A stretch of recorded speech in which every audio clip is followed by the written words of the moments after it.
आगे आप जो घटनाक्रम सुनने जा रहे हैं, इसे वक्रेश्वर की भैरवी पुस्तक से लिया गया है, जिसे अरुण कुमार शर्मा द्वारा लिखित है। उनके पुत्र मनोज कुमार शर्मा जी से परमिशन लेकर ही मैं ये ऑडियो बना रहा हूँ। पुस्तक की खूबसूरती विकृत ना हो, इसलिए मैं आपको वर्ड टू वर्ड ही पुस्तक पढ़ के सुनाऊंगा। तो आइए सुनते हैं ये रोमांचक घटनाक्रम, और वीडियो के अंत तक अवश्य बने रहिए। नागगंधा का अंतरंग कथा प्रसंग। मेरी बात सुनकर एक दीर्घ श्वास ली नागगंधा ने, फिर मंद किंतु गंभीर स्वर में कहना शुरू किया। यह एक लंबी और साथ ही अत्यंत रहस्यमयी कथा है, और ऐसी कथा है जिस पर सहसा विश्वास नहीं किया जा सकता। वास्तव में यह रहस्यमयी कथा मेरे सैकड़ों वर्ष के दीर्घकालीन जीवन का एक लंबा इतिहास है, जिसको पहली बार तुमको ही सुनाने जा रही हूँ। तुमको नहीं सुनाऊंगी तो भला किसको सुनाऊंगी? तुम ही तो योग्य पात्र हो मेरी कथा को सुनने के लिए। यह सुनकर मुंह बाए देखने लगा नागगंधा की ओर, और साथ ही सोचने भी लगा कि कौन सी ऐसी कथा है और कौन सा ऐसा इतिहास है जो अपने आप में रहस्यमयी है और है तिमिराच्छिन्न।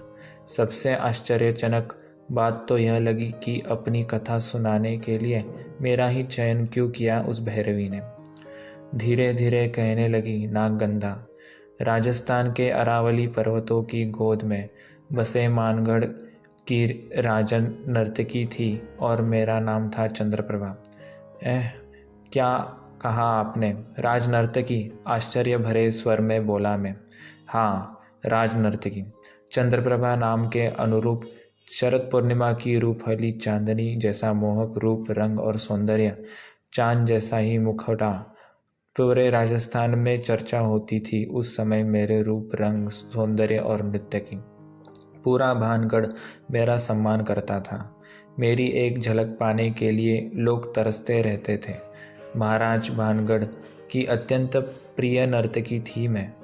अरावली पहाड़ की तराई में मेरे लिए एक आलीशान हवेली बनवाई थी महाराज ने। दर्जनों दास दासियों के साथ उस भव्य और विशाल हवेली में रहती थी मैं। आज भी हवेली है वह, लेकिन पूरी तरह खंडर में बदल चुकी है। कोई यह नहीं सोच सकता कि कभी किसी समय राज नर्तकी चंद्रप्रभा के घुंघरुओं की झंकार से गूंजता रहा होगा हवेली का रंगीन वातावरण। इतना कहकर जैसे अतीत में खो गई वह महासाधिका। थोड़ी देर बाद आगे शुरू की अपनी कथा सुनाने उसने।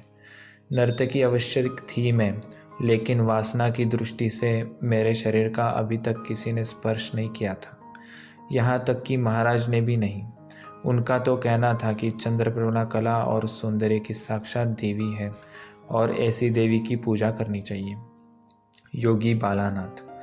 भानगढ़ किले के बाहर एक अति सुरम्य और प्राकृतिक छटा से भरपूर रमणीक स्थान था, और उस मनोरम स्थान में एक कुटिया थी, और उस कुटिया में एक परम तपस्वी महात्मा निवास करते थे, जिनका नाम था बालानाथ। सिद्ध पुरुष थे बालानाथ। उनकी कुटिया के सामने से शेर भी सिर झुकाकर जाता था। कभी कभी बाबा के दर्शन के लिए चली जाती थी मैं उनकी कुटिया में। बोलते बहुत ही कम थे बाबा। घंटों मौन साधे बाबा की कुटिया में बैठी रहती थी मैं। विचित्र सी शांति का अनुभव होता था बाबा के निकट मेरी आत्मा को। बाबा संत थे, महात्मा थे, योगी थे और परम सिद्ध भी थे, इसमें संदेह नहीं। छोटी सी मिट्टी की बनी कुटिया थी बाबा की। ऊपर घास फूस का छाजन था। आश्चर्य की बात तो यह थी कि किसी भी ऋतु का प्रभाव कुटिया पर नहीं पड़ता था। घोर वर्षा में भी एक बूंद पानी नहीं टपकता था कुटिया में। बड़े से बड़े आंधी तूफान में भी कुटिया का मामूली छप्पड़ इधर उधर नहीं होता था, निश्चल रहता था वह। बाबा को नित्य क्रिया करते हुए किसी ने नहीं देखा था आज तक। बाबा क्या खाते थे, क्या पीते थे और कब सोते थे, जागते थे, यह भी कोई नहीं जानता था। उनकी कुटिया में पानी से भरी एक गगरी और 2-4 मिट्टी के ही बर्तन थे। इनके अलावा और कुछ नहीं। बाबा के शरीर पर एक चादर का एक लंगोटी और 12 मास रहती थी। अपने आप में बाबा स्वयं एक रहस्यमयी व्यक्ति थे, इसमें संदेह नहीं। बरसात का मौसम था। 3-4 दिनों से लगातार झरझर कर घोर वर्षा हो रही थी। अरावली की सुनसान घाटी में जन्माष्टमी का पर्व था। उस रात दरबार में राधा कृष्ण की लीला से संबंधित एक नृत्य प्रस्तुत करना था मुझे। जब कभी ऐसा अवसर आता था तो सबसे पहले बाबा के दर्शन लेने अवश्य जाती थी मैं। पालकी पर बैठकर उस दिन भी गई मैं। अपनी कुटिया में बैठे हुए थे बाबा निर्विकार भाव से। मैंने उनका चरण स्पर्श किया। धीरे धीरे बाबा के नेत्र खुले और उन्होंने स्थिर भाव से मेरी ओर देखा और फिर पूछा, क्या आज राजसभा में नृत्य और गायन है तुम्हारा? हाँ हाँ महाराज, उसी के लिए आशीर्वाद लेने आई हूँ मैंने कहा विनम्र स्वर में। बहुत देर तक मौन रहे बाबा और फिर गंभीर स्वर में बोले, आज तुम्हारा नृत्य का प्रदर्शन देखने के लिए तुम्हारी गायन कला को एक ऐसा व्यक्ति भी उपस्थित होगा नृत्यशाला में जो बहुत बड़ा तांत्रिक है और है काली विद्या का बहुत ऊंचा साधक। उसकी तांत्रिक शक्ति अति प्रबल है, जो चाहता है उसे तत्काल पूरा कर लेता है। वास्तव में मानवेतर शक्ति से संपन्न है वह महातांत्रिक, लेकिन उसकी तमोगुनी तंत्र साधना में एक भयंकर त्रुटि रह गई है और उसी त्रुटि को दूर करने के लिए वह अपनी योग्य भैरवी को खोज भटकता हुआ आया है मानगढ़। तांत्रिक सेवड़ा सिंघा। उस तांत्रिक का नाम तो आप जानते ही होंगे। थोड़ा व्यग्र और अशांत होकर पूछा मैंने बाबा से। हाँ जानता हूँ, उनका नाम है सेवड़ा सिंघा। यदि उसकी दृष्टि तुम पर पड़ गई तो बेटी, तुम्हें फिर छोड़ेगा नहीं वह तांत्रिक, अपनी भैरवी बनाकर ही रहेगा वह। यह सुनकर भीतर ही भीतर काँप सी गई मैं एक बारगी। सोचेगी लगी मन ही मन, क्या करेगा वह अपनी भैरवी बनाकर। सच बात तो यह थी कि भैरवी का अर्थ होता है, इससे परिचित नहीं थी मैं उस समय। रात में महफिल लगी। महाराज और महारानी सोने के सिंहासन पर बैठे हुए थे। सभासद और अन्य दर्शकगण भी अपने अपने स्थानों पर बैठे हुए थे। गुलाब जल, केवड़ा जल के अलावा बेला, चमेली, जूही के फूलों की मिली जुली सुगंध से भरा हुआ था नृत्यशाला का मोहक वातावरण। अनवरत घोर वर्षा हो रही थी उस समय। रह रह कर चमक उठती थी बिजली और उसी के साथ गरज उठते थे सावन भादों के मेघ। सभी की नज़र मुझ पर, मेरे रूप पर और मेरे सौंदर्य पर लगी हुई थी और मेरी नज़र खोज रही थी महातांत्रिक सेवड़ा सिंघा को उस भरी नृत्य सभा में। दरबार में उपस्थित सभी जन मेरे से परिचित थे। कोई नया व्यक्ति नहीं लगा मुझे। मन में शंका उठी, बाबा की बात असत्य कभी नहीं हो सकती। मेरी नज़र अवश्य धोखा खा रही है, इसमें संदेह नहीं। महाराज के इशारे पर कार्यक्रम शुरू हुआ। तानपुरे मिलाए गए, पखवाज संवारी गई। जब मेरे मुंह से आवाज़ निकली तो मंत्रमुग्ध हो गया पूरा दरबार। फिर तो मेरे कंठ से निकले राग मेघ मल्हार के स्वर उस सुगंधित वातावरण में गूंज उठे। मेरा स्निग्ध कंठ और मेजी हुई आवाज़ महफिल में जैसे टंग गई। राग मेघ मल्हार के बाद महाराज को प्रणाम कर बंदिश छेड़ दी। रागपुरिया धनश्री की बंदिश में गोपी कृष्ण का वह गीत दरबार पर हल्के कोहरे का भांति छा गया एक बार की। और जब मेरा गायन समाप्त हुआ तो लगा जैसे किसी का चलाया हुआ सम्मोहन का जाल चट चट कर टूट गया हो। और उसी समय सभा के बीच से एक लंबा चौड़ा व्यक्ति अपने स्थान से उठा और तनकर खड़ा हो गया। सभी उपस्थित लोगों की दृष्टि उसकी ओर घूम गई। मैं भी ठगी सी देखने लगी उस अपरिचित को। बड़ा ही सजीला और बाका जवान था वह व्यक्ति।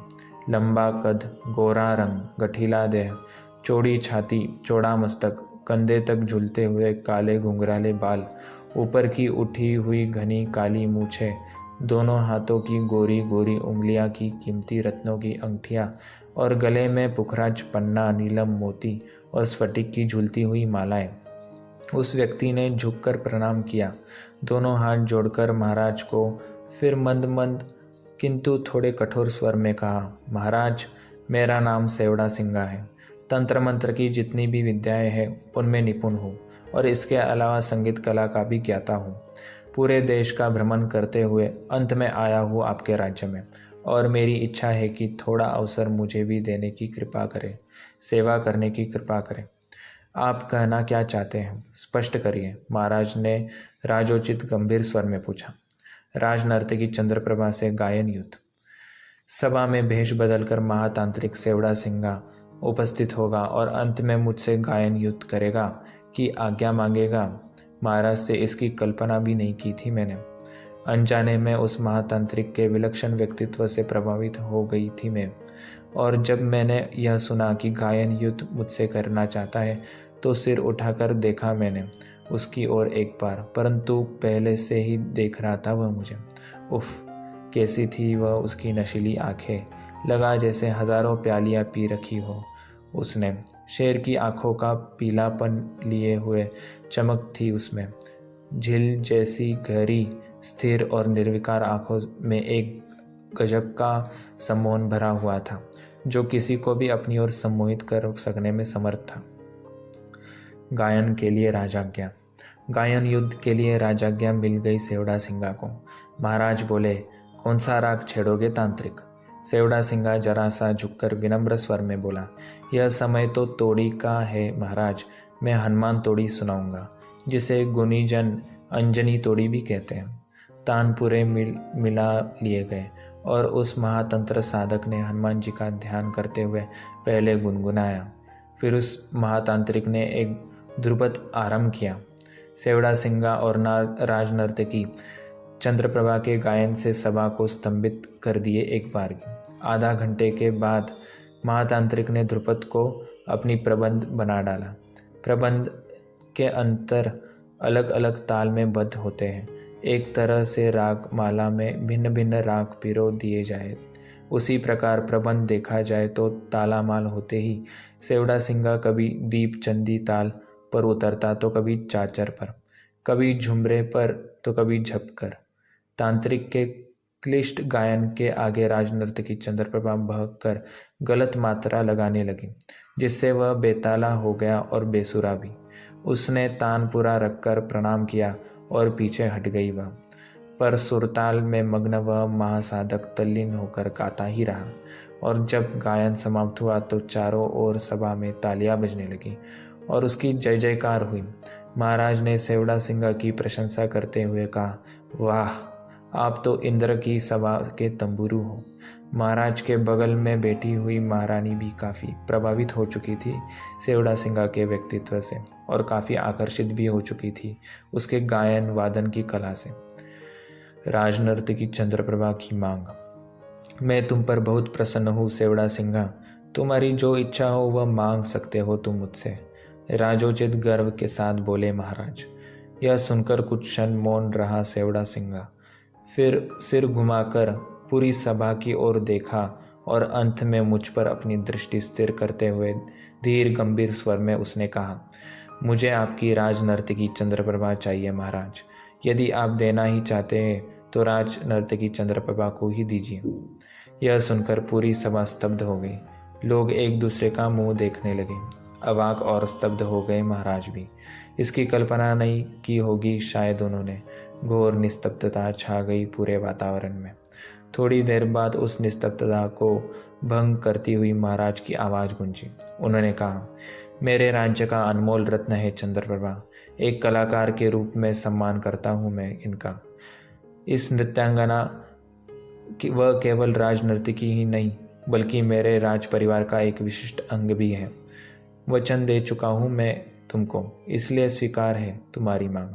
ले जा सकते हो तुम इस अनमोल रत्न को अपने साथ। गला भर आया था महाराज का अंतिम वाक्य के साथ। अचानक आकाश के सीने से चीरती हुई बिजली कड़की और उसी के साथ बादल भी गरज उठे। वर्षा की गति तेज हो गई। महाराज का आदेश सुनकर खड़ी हो गई मैं और उनको प्रणाम किया। मैंने और गंभीर स्वर में कहा, राजन, पहली बार पैरों में घुंघरू बांधते समय मैंने शपथ ली थी कि भविष्य में कभी किसी से यदि मैं अपनी संगीत कला में और गायन कला में पराजित हो गई तो पैरों से हमेशा के लिए घुंघरू उतारकर सन्यासिनी का जीवन व्यतीत करूंगी। मैं पराजित हो चुकी हूँ महाराज, पूरी तरह पराजित। अब मैं संन्यास लूंगी, इसके लिए आज्ञा दे महाराज। चंद्रप्रभा का संन्यास। उस समय न जाने क्यों इतनी उत्तेजित थी कि महाराज की आज्ञा की बिना प्रतीक्षा किए शीघ्रता से सभागार के बाहर निकली और घोर वर्षा में भीगती हुई जल्दी जल्दी चलकर बाबा बालानाथ की कुटिया पर पहुंची। मैं उस अराजकता भरी रात में मेरी आत्मा की पवित्रता, शुद्धता और सत्यता से परिचित थे बाबा। अपना लिया उन्होंने अपनी शिष्या के रूप में। दूसरे ही दिन संयोगवश गुरु पूर्णिमा थी। बाबा ने विधिवत संन्यास दीक्षा दी, फिर दी गुरु मंत्र दीक्षा और मेरा नाम रखा नागगंधा। अब मैं चंद्रप्रभा से सन्यासिनी नागगंधा हो गई थी। मेरे शरीर पर गैरिक वस्त्र था और पैरों में खड़ाऊ। उसी समय मुझे ले चले योग तंत्र पर बाबा। शीघ्र ही सहज समाधि में लीन रहने लगी मैं। इतना कहकर मौन हो गई नागगंधा। ऐसा लगा मानो गहरिया में डूबकर कुछ सोच रही थी वो। फिर क्या हुआ, धीरे से पूछा मैंने। मेरा प्रश्न सुनकर उन्होंने एक बार मेरी ओर देखा और कहा, होगा क्या, जो होना था वही हुआ। क्या हुआ? मानगढ़ का नाश। एक दिन खंडहर में बदल गया पूरा भानगढ़। आज भी अरावली पर्वत की गोद में खंडहर के रूप में परिवर्तित होकर सिसकियाँ ले रहा है वह, लेकिन कोई सुनने वाला नहीं है। उसकी दर्द भरी सिसकियाँ को कैसा हुआ यह सब? व्यग्र और उत्तेजित होकर प्रश्न किया मैंने। जब देखा कि मैं उसको मिलने वाली नहीं हूँ तो उस तांत्रिक की दृष्टि महारानी रत्नावली की ओर घूम गई। महारानी की भी कम सुंदर और रूपवती नहीं थी। सुंदर और रूपवती के साथ साथ बुद्धिमान और पतिव्रता भी थी वह। क्या महारानी तंत्र विद्या में निपुण थी? थोड़ा रुककर आगे बतलाने लगी नागगंधा। महारानी रत्नावली की तंत्र विद्या में न केवल रुचि थी, बल्कि वह इस विद्या में पारंगत भी थी। उनकी इसी रुचि के कारण भानगढ़ में तांत्रिकों, जादूगरों, काली विद्या के ज्ञाताओं, ज्योतिषियों और पराविद्या के विद्वानों का आना जाना था। ऐसे लोगों का महारानी हृदय से खूब स्वागत करती। महाराज की धार्मिक प्रवृत्ति के भी थे, वह भी ऐसे लोगों को खूब महत्व देते थे। सेवड़ा सिंघा तांत्रिक तो था ही, इसके अलावा गायन कला में भी निपुण था। इसलिए महाराज और महारानी दोनों सम्मान और आदर करते थे उनका। परिणाम यह हुआ कि प्रायः वह नित्य आने जाने लगा, महल की ओर और राजसभा में भी। कोई रोक टोक नहीं उनके लिए। सेवड़ा सिंघा पूरी तरह मुग्ध हो गया था महारानी रत्नावली के रूप, लावण्य, सौंदर्य और यौवन पर। उनकी एक झलक पाने के लिए सदैव व्याकुल रहने लगा वह। महारानी को अपनी भैरवी बनाना चाहता था वह। अमोघ तंत्र विद्या का प्रयोग कर सकता था वह। एक दिन न जाने कैसे महल में उस भाग के पहुंच गया। वो महारानी का व्यक्तिगत कक्ष था और महाराज भी आज्ञा लेकर प्रवेश करते थे उस कक्ष में। उस समय महारानी का श्रृंगार कर रही थी उनकी दासियां। सेवड़ा सिंघा को अपने कक्ष में देखकर एक बारगी चौंक पड़ी महारानी। आश्चर्य हुआ उनको, लेकिन बोली कुछ नहीं। श्रृंगार के समय उनका रूप, यौवन और लावण्य और अधिक निखर आया था। चेहरा भी अपूर्व तेज से दमक रहा था। रानी का सम्मोहक रूप। महारानी का वह श्रृंगारिक रूप देखकर सम्मोहित हो उठा वह तांत्रिक एक बारगी। विकसित हो उठा उसका मन। वहाँ रुका न गया उनसे। तुरंत कक्ष के बाहर निकल आया। उसके मनोभाव को समझते देर न लगी महारानी रत्नावली को। वह चाहती तो फटकार सकती थी, झिड़क सकती थी और भानगढ़ से निकाल भी सकती थी वह, लेकिन ऐसा उन्होंने किया नहीं। क्यों? इसका उत्तर स्वयं उन्हीं के पास था। महाराज ने सेवड़ा सिंघा से प्रभावित होकर सारी सुख सुविधाएं प्रदान की थी उसको। किसी चीज़ का अभाव न था उस तांत्रिक को। रहने के लिए एक सुंदर और भव्य महल था। सेवा के लिए दर्जनों दास दासियां भी थी। बहुमूल्य रत्नों का भंडार था। क्या नहीं था उसके पास? जो नहीं था वह थी मन की शांति। बिल्कुल अशांत, विक्षिप्त और अस्थिर हो चुका था वह महान तांत्रिक। हर समय उसके मन प्राणों पर छाई रहती थी महारानी रत्नावली की मनमोहक छवि। मन ही मन उसके निर्णय कर लिया था कि हमेशा हमेशा के लिए अपनी अमोघ तांत्रिक विद्या के बल पर महारानी को अपने अधिकार कर लेगा वह, और भैरवी बना कर के ही छोड़ेगा। रानी को प्रभावित करने के लिए रंगमहल में सेवड़ा सिंघा ने तंत्र विद्या के तमाल कलाएं दिखाई। रानी रत्नावली आसन पर बैठी आम दर्शकों की तरह उसकी कलाएं देख देख कर मुस्कुराती रही। सेवड़ा सिंह की अरशफी का तोड़ देकर विदा कर दिया उन्होंने।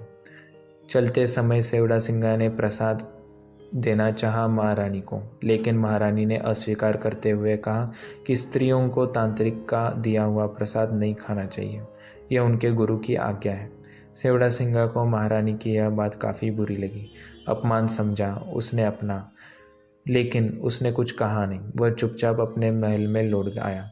सेवड़ा सिंह जानता था कि रानी रत्नावली तंत्र विद्या में सिद्धहस्त है, तंत्र साधना की पूर्ण ज्ञाता है। वह उन पर उसकी तंत्र विद्या का असर तभी हो सकता है जब उसकी दी हुई कोई वस्तु मंत्रपुत कर उनके शरीर का स्पर्श कराया जाए, जबकि यह उसके लिए सरल नहीं था।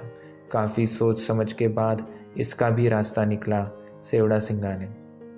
उससे पता चला कि महारानी हर सोमवार को शिव जी का व्रत रखती है और पूजा अर्चना के लिए सोमेश्वर मंदिर जाती है। उसने धन का लालच देकर सोमेश्वर मंदिर के पुजारी को अपनी ओर मिलाने की कोशिश की, लेकिन पुजारी ने उसके मंत्रपुत प्रसाद को धोखे से महारानी को खिलाने से इनकार कर दिया। पुजारी का रुख देखकर उसने पुजारी का वशीकरण विद्या का प्रयोग कर दिया। प्रयोग सफल रहा। पुजारी पूरी तरह उसके वश में आ गया। वह वो काम करता जो सेवड़ा सिंह चाहता था। शिवरात्रि का पर्व था। सेवड़ा सिंह यह जानता था कि रानी रत्नावली शिव जी की पूजा करने के लिए सोमेश्वर मंदिर जाएगी। इस अवसर का लाभ उठाने के लिए उसने सोमेश्वर मंदिर के पुजारी को निर्देश दिया कि वह मंदिर ना जाए। पुजारी चूंकि उसने वश में था, अतः उसने उसके आदेश का पालन किया। इसके बाद पुजारी का रूप धारण कर स्वयं सोमेश्वर मंदिर जा पहुंचा। उसे असली पुजारी के रूप में देखकर किसी को शक भी नहीं हुआ। रानी रत्नावली अपनी दासियों के साथ नियत समय पर सोमेश्वर मंदिर पहुंची। पुजारी के रूप में उपस्थित सेवड़ा सिंह ने रानी रत्नावली की विधि विधान से पूजा करानी शुरू की। पूजा कराते समय सेवड़ा सिंह के हाथ का स्पर्श रानी के शरीर से हो गया। रानी ने इससे संयोग समझकर कुछ नहीं कहा, लेकिन वह स्पर्श उन्हें कुछ विचित्र अवश्य लगा। पूजा के समय रानी आंखें बंद कर ध्यान में बैठी थी। उसी समय जोरों की गर्जना हुई और उसी गर्जना के साथ सोमेश्वर शिव की संगमरमर की पिंडी खंडित हो गई। आश्चर्य से देखा आंखें खोलकर रानी ने। उन्होंने पुजारी के रूप में सेवड़ा सिंह को तुरंत पहचान लिया। क्रोध से लाल हुई उनकी आंखें फटकारते हुए गरज कर बोली, वह इसे अपना सौभाग्य समझो कि आज मेरा व्रत है और है शिवरात्रि का पर्व, इसलिए तुमको कोई शाप नहीं दे सकती। क्षमा करती हूँ तुमको, लेकिन आज के बाद तुम कभी मेरी पतिव्रता धर्म के आगे मत आना, वरना अंजाम अच्छा नहीं होगा। अपनी बात कहकर मंदिर के बाहर निकली रानी रत्नावली। सेवड़ा सिंह अवाक देखता रहा उनको जाते हुए। उसकी कलुषित भावना धरी रह गई। आज भी सोमेश्वर मंदिर का शिव पिंड उसी प्रकार खंडित है। इस घटना के बाद मानगढ़ नहीं छोड़ा सेवड़ा सिंह ने। रानी रत्नावली ने भी महाराज से इस घटना की चर्चा नहीं की। धीरे धीरे 4-5 महीने का समय बीत गया। सेवड़ा सिंह ने अपने वश में कर अपनी महाभैरवी बनाने का विचार नहीं छोड़ा था अभी तक। रानी रत्नावली पर तांत्रिक प्रहार। एक दिन रास्ते में रानी रत्नावली की खास दासी मिल गई सेवड़ा सिंह को। उसने मंत्र विद्या के बल पर तुरंत उस दासी को अपने वश में कर लिया। सम्मोहित दासी को उसने आदेश दिया और महल में जाने से पहले उसके निवास पर आकर उससे मिला। बाजार में रानी की आवश्यकता की वस्तु खरीदने के लिए दासी सेवड़ा सिंह के स्थान पर पहुंची। वह उसी की प्रतीक्षा कर रहा था। सेवड़ा सिंह ने देखा कि दासी कई प्रकार के तेल और इत्र खरीद कर लाई है। दासी उसके वशीभूत तो थी, लेकिन उससे तेल की एक शीशी लेकर शीशी के तेल में मंत्रपुत कर दिया। इसके बाद शीशी दासी को देकर बोला, इस तेल से रानी के सिर की मालिश करना, उनकी हर मनोकामना पूरी होगी। ठीक है, ऐसा ही करूँगी। यह कहकर दासी महल में चली गई। महल पहुंचकर जब दासी ने रानी के कक्ष में प्रवेश किया तो उसकी स्थिति देखकर वह समझ गई कि किसी ने उस पर वशीकरण किया है। दासी ने सारी शीशियाँ रानी को दिखाई तो रानी रत्नावली थोड़ी देर तक उनको ध्यान से देखती रही। फिर उन्होंने अपने गुरु का स्मरण किया। तंत्र विद्या से यह जानने का प्रयास किया कि किसी शीशे में मंत्रपुत तेल तो नहीं है। जो ही रानी ने मंत्र पढ़ना शुरू किया तो ही एक शीशी का तेल अंदर ही अंदर घूमने लगा। रानी रत्नावली समझ गई कि उनको वशीभूत करने के लिए दासी को सम्मोहित करके मंत्रपुत तेल भेजा गया है। उनको यह भी समझते देर न लगी कि यह काम सेवड़ा सिंगा का है। महारानी रत्नावली के पतिव्रत धर्म को चुनौती देकर यह तीसरी बार उनको अपनाने का प्रयत्न किया था सेवड़ा सिंगा ने। वास्तविकता जानने के बाद उनको क्रोध की कोई सीमा नहीं रही। वह महल की उस खिड़की के पास जाकर खड़ी हुई और सेवड़ा सिंगा का महल साफ नजर आता था। क्रोध में रानी रत्नावली ने उस शीशी पर अपनी तंत्र विद्या का प्रयोग कर दिया। उसे अरावली की तराई में स्थित सेवड़ा सिंगा के महल की ओर उछाल दिया। मंत्र से प्रभावित तेल की शीशी आकाश में उड़ने लगी। जो जो वह आगे बढ़ती गई त्यों त्यों उसका आकार बढ़ता ही गया और अंत में विशाल शिलाखंड का रूप धारण कर लिया उसने। सेवड़ा सिंगा की मृत्यु और उसका श्राप। उस समय सेवड़ा सिंह अपने महल की छत पर ध्यानस्थ बैठा हुआ था। उसको क्या पता उसकी मृत्यु सामने आ रही है। उसने अपनी ओर आते हुए विशाल शिलाखंड को सनसनाती हुई आवाज सुनी तो आंखें खोलकर देखा। वह पल भर में समझ गया कि मृत्यु सिर पर आ पहुंची है। अपनी तंत्र विद्या से उस विशाल शिलाखंड को रोकने का प्रयास भी किया, लेकिन तब तक देर हो चुकी थी। हवा में चक्कर काटती हुई वह शिलाखंड आया और तीव्र गति से गिरकर सेवड़ा सिंगा के ऊपर। सेवड़ा सिंगा के मुंह से एक दर्दनाक चीख निकली। मरते मरते शाप दिया उसने, रानी रत्नावली, तुमने छल से मारा है मुझे। मैं अपनी जीवन भर की तपस्या और तंत्र साधना का उपयोग करते हुए शाप देता हूँ कि तुम्हारा यह नगर कल का प्रातःकाल न देख सकेगा। कोई प्राणी नहीं बचेगा इस नगर का। कल के बाद इस नगर में कभी कोई न रह सकेगा। रानी रत्नावली को जब सेवड़ा सिंगा के इस शाप का पता चला तो वह समझ गई कि अब निश्चित ही विनाश होगा। सर्वप्रथम सेवड़ा सिंगा का अंतिम संस्कार तांत्रिक विधि से 5 पशु की बलि देकर कराया और उसके बाद महाराज को बता दिया कि वह रातों रात भानगढ़ को खाली कर दे। कल यह नगर हमेशा हमेशा के लिए विनाश के मुंह में समा जाएगा। एक प्राणी भी नहीं बचेगा, पशु पक्षी भी नहीं। भानगढ़ से थोड़ी ही दूर अजबगढ़ का किला था। भानगढ़ से अजबगढ़ तक पहाड़ों से मीलों लंबी सुरंग भी बनाई गई थी। रातों रात उस सुरंग के रास्ते भानगढ़ का खजाना अजबगढ़ ले जाने का प्रयास किया गया, लेकिन वह प्रयास सफल नहीं हुआ। अगले दिन सूर्योदय होते ही भानगढ़ में इतना भयानक तूफान आया कि सब कुछ उजड़ गया। जो लोग नगर में रह गए थे उसमें भी कोई नहीं बचा। महत्वपूर्ण बात तो यह थी कि वह भयंकर तूफान भानगढ़ के मंदिरों को नष्ट न कर सका। रानी रत्नावली अजबगढ़ चली गई थी। वहां जाने के बाद उन्होंने आदेश देकर अरावली की सबसे ऊंची चोटी पर सेवड़ा सिंगा की छतरी बनवाई, ताकि लोग दूर से ही देखकर जान सके कि पराई औरत पर नज़र उठाने वालों का क्या परिणाम होता है। आज भी यह छतरी अपने मूल रूप में विद्यमान है। भानगढ़ का विनाश। तंत्र मंत्र से परिणाम स्वरूप भानगढ़ का विनाश हुआ था। रानी रत्नावली के अजबगढ़ पहुंचने के बाद वहां के लोगों ने अपनी अपनी रक्षा के लिए तंत्र मंत्र सीखना शुरू कर दिया, इसलिए कि कोई तांत्रिक वहां भी आकर इसके द्वारा नगर को क्षति न पहुंचा सके। रानी ने ऐलान कर दिया कि कोई भी तांत्रिक उसके पास तभी पहुंच सकेगा जब वह उनसे या नगरवासियों से तंत्र मंत्र में जीत जाएगा। नगर निवासियों का तंत्र मंत्र की साधना करने का परिणाम यह हुआ कि छोटी छोटी बातों को लेकर अपनी तांत्रिक विद्याओं का प्रयोग एक दूसरे पर ही करने लगे। इन तांत्रिक विद्याओं में मूठ, बाण, मारण मंत्र आदि भयानक तांत्रिक विद्याएं भी शामिल थीं। इसका परिणाम यह हुआ कि अजबगढ़ भी शीघ्र उजड़ गया। उसकी भी गति वही हुई जो भानगढ़ की हुई थी। इतनी लंबी कथा सुनाकर मौन साध गई वह भैरवी। वह रहस्यमय मनोरम स्थान और बाबा खरपरनाथ। धीरे धीरे वातावरण में परिवर्तन होने लगा और छा गई निस्तब्धता। उस निस्तब्धता वातावरण में चारों ओर शुभ्र धवल प्रकाश फैलने लगा था। महासाधिका को मौन साधे देखकर न जाने क्यों व्याकुल हो उठा मैं। इस रहस्यमयी भैरवी की रहस्यमयी कथा ने मेरे हृदय को जो कौतूहल की सृष्टि कर दी थी, उसके फलस्वरूप तरह तरह के विचार, भाव और प्रश्न उठने लगे। मस्तिष्क में तरह तरह की जिज्ञासाओं की सृष्टि हो गई थी मन में।